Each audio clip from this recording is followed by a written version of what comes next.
एक क्वेश्चन है आपको ट्रेपीजोइडल रूल का, जो है कि evaluate integration to one dx by 1+x² taking h equal to 0.2 using trapezoidal rule.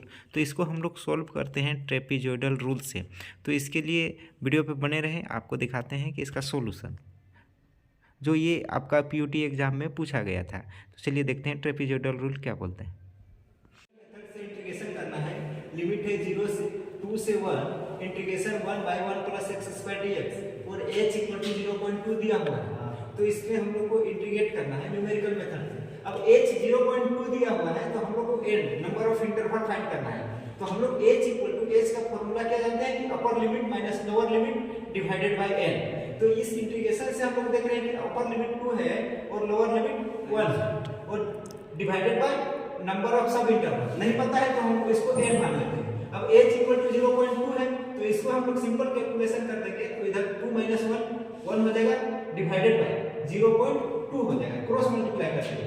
अब इसको सॉल्व करेंगे, इसको हटा देंगे, डेसिमल को 10 हो जाएगा, वो हो जाएगा 10/2 जिसका वैल्यू आ जाएगा 5। मतलब n इक्वल टू 5।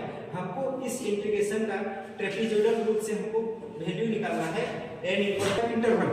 अब इसके ट्रेपीजोइडल रूल के अनुसार इंटीग्रेशन का फार्मूला हो जाएगा 2 से 1 by 1+x² dx equal to h equal to हो जाएगा इसका formula h into y0 plus yn मतलब 5 divided by 2 plus y1 plus y2 plus y3 plus y4 by into इतना। अब हम लोग यहां से x0 निकालते हैं। तो x0 इक्वल टू क्या होता है, लोअर लिमिट कितना है 1 है तो 1 हो जाएगा। और x1 तो x1 क्या होता है x0 प्लस h। तो x0 का वैल्यू 1 प्लस 0.25 2 h का वैल्यू 0.2 है जिसका वैल्यू 1.2 आएगा। उसी तरह x2 इक्वल टू होता है x1 प्लस h तो इसका वैल्यू आएगा 1.4। x3 equal to x2 plus h जिसका वैल्यू आएगा 1.6। आप अपना साइंटिफिक कैलकुलेटर में इसको सॉल्व करना है। x4 का वैल्यू इक्वल टू होता है x3 प्लस h जो आएगा 1.8 और x5 equal to x4 plus h जिसका वैल्यू 2 आएगा। अब यहाँ पे हमको x0 x1 x2 x3 x4 x5 पता चल गया। अब हमको y0 निकालना है।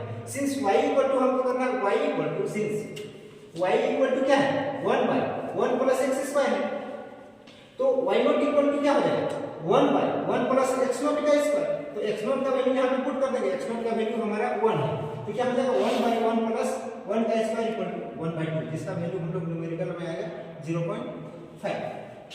तो y1 इक्वल टू हो जाएगा क्या 1 बाय 1+x1² इक्वल टू हो जाएगा और x1 का वैल्यू 1.2 है तो इसका वैल्यू आ जाएगा 0.40। इसको आपको सॉल्व करना है। इसी तरह y2 इक्वल टू हो जाएगा 1 बाय 1+x2 का स्क्वायर इक्वल टू 1 बाय 1+1.4 का स्क्वायर इक्वल टू 0.33। इसको सॉल्व कीजिएगा। इसी तरह y3 का वैल्यू 0.28 आएगा और y4 का वैल्यू 0.23 और y5 का वैल्यू 0.2 है। तो इसको अपना साइंटिफिक कैलकुलेटर से सॉल्व करना है।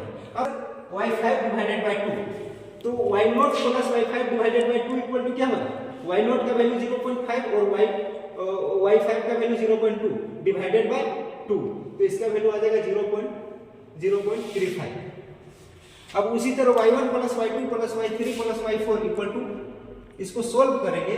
जो हम लोग वहां से इवैल्यूएट किए हैं उसका वैल्यू आएगा 1.25। अब फ्रॉम इक्वेशन 1 फार्मूला से आते हैं कि इंटीग्रेशन 0 से 2 1 by 1+x² dx equal to होता है h y0 plus y5 divided by 2 plus y1 plus y2 plus y3 plus y5 इतना होता है। तो h का वैल्यू कितना है 0.2 है into y0 plus y5 divided by 2 का वैल्यू कितना आया है 0.35 plus y1 plus y2 plus y3 इसका वैल्यू हम लोग कितना लाए 1.25। इसको ऐड करेंगे तो आ जाएगा 0.2 इंटू 1.56 जिसको हम लोग कैलकुलेट करेंगे तो आएगा 0.312। तो इस इंटीग्रेशन का न्यूमेरिकल मेथड से सॉल्यूशन यही होगा। Thank you. अच्छा लगा तो चैनल को सब्सक्राइब करें।